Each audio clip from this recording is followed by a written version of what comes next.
Welcome to the Fatherhood News Podcast. Please follow us here and subscribe to us on YouTube for your daily news headlines of all the news from the fatherhood space in Elite Dangerous. Here are today's headlines on the 30th of November 3306.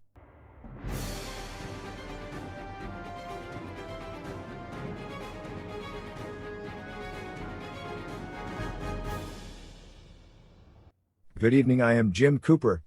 And I'm Hannah Williams. We start today's program with an update on both the Federation and the Empire continue to encourage independent commanders to combat the threat of piracy, with exceptional reward on offer by the minor factions of Armadas Corporation supporting the Empire and labor of Perutas for the Federation.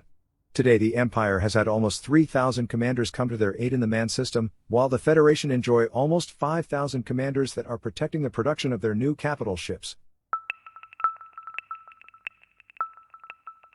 Following the trade efforts of independent pilots to support the new Majestic-class interdictors, the Empire has announced that it will now offer for a limited time 15% discount on defense modules, lasers, shields, armor and hull reinforcement. Not to be outdone, the Federation has stated they will match this offer once more supplies are provided and have increased the base offer to 10% of lasers and defense modules. In a statement today by the Pilot Federation, bounty hunters are advised that credit rewards for successfully destroyed targets have been increased. With the widespread redirection of resources toward faction and superpower militaries, local security forces are struggling to provide effective intra-system policing. Coupled with a rise in piracy and violent crime, this has led to a need for supplementary ships and manpower in the majority of systems. As a result, bounty vouchers for known criminals are now worth more in Alliance, Imperial, Federal, and Independent space. This increase will be honored by all starport security offices and other locations that offer interstellar factor services. It has been 10 cycles since Kepler Orbital in Atropos was bombed by the NMLA to eliminate several of its captured members before they could reveal anything under interrogation by the Federal Security Service. Independent commanders are urged to help with the evacuation effort on this station, as a number of citizens are still trapped and are looking for relief. Arissa Lagnivi Duval has sent forces to the Belgian system in the hope to continue her domination. If she succeeds, this will be her 90th control system and solidifies her as the second most powerful leader, only Edmund Mahan holding more systems. Meanwhile, Felicia Winters is hoping to expand into the Helgity star system. This small 7 million strong system is only 67 light-years away from her headquarters, and resistance is expected to be light. After several cycles, the Green Party of Antobri finally started to push back the forces of Antobri Republic Incorporated. This bloody civil war has seen El Jefe Sebastian Fidalgo deploying corrosive shell modifications on all his multi-cannons that have seen the Green Party forces take heavy hull damage. But after engineers working night and day to strengthen the shields and installing repair limpets, the Green Party of Antobri is finally grasping the upper hand. Hejiangai industry forces have pushed the lines of revolutionary NLTT 14879 Democrats, making them only one cycle away from reaching the planetary outpost of Prunariah survey that will give them control of the lucrative scrap market within the Hejiangai star system. Resistance is futile. These ancient words that were chanted by pilots of the League of Qui 11 League on open comms as a derogatory call to battle have only helped to rally the Qui 11 resistance in their defense of Penn Prospect, with commanders loyal to the resistance flying for hours in conflict zones in teams of 3 with no rest, only landing to rearm and refuel. Social Manamaya Democrats' defense of Mini Horizons continues to be a struggle, with every cycle grounds continue to change in this high-stakes chess match that has once again gripped this what some people call the cursed depot.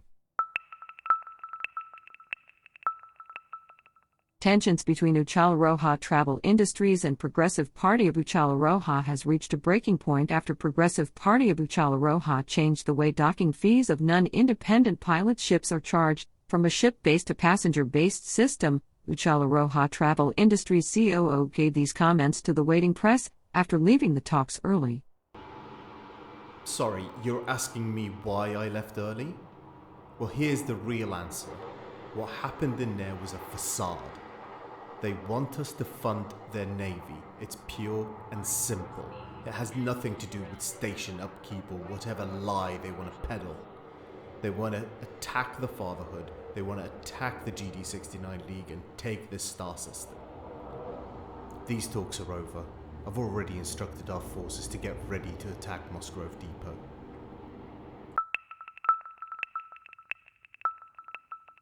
In a close-fought election, Bodaba Interstellar look like they will lose control of Arrhenius Arsenal now that Bodaba Gold Fortune Industry has widened its lead with 2 back-to-back wins. All that's left now is the certification of the votes, and Bodaba Interstellar will have to consolidate and evaluate why and how they lost this election.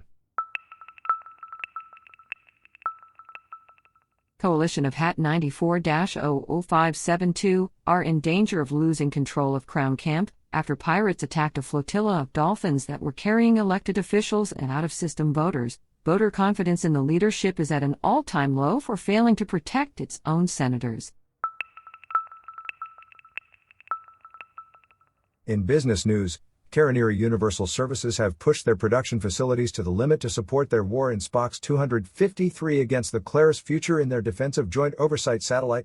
However, a small fire in the control data center has damaged all computer systems that manage the production robots and now have officially suffered infrastructure failure. Questions are being asked how such a single point of failure could be accepted by the board of directors. Finally, the Liberals of LP 417-213 Cleve's settlement production of surface stabilizers has now grinded to a halt. In an official statement, the root cause of this infrastructure failure was identified as the installation of a new firmware on the control systems without UAT testing to provide a quick wrap to live. I am sure this will be a lesson to all that rushing such major changes should not be done without testing. Very true, Jim. There is no substitute for testing, and, if you wouldn't mind, I would like to address the rumors that have been circulating in the media. Please go ahead, we all stand with you, Hannah.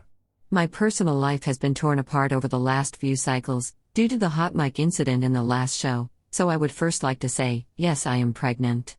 I have not contacted the father yet. I will do so once the standard DNA test is conducted. As for those who seeked out legal advice, shame on you if you're the father. I hope you will finally be a man about it instead of a coward that hides behind his lawyers. I must say, Hannah, that Kai Zen's words must have been hurtful, and the rumors of you and Hotpoint cannot be true. I know you to be a classy lady and you would never lower yourself to those despicable individuals. I think we should leave it there. I have been Hannah Williams. And I'm Jim Cooper. Remember, commanders, don't dream of the stars, fly amongst them. Thank you and good night.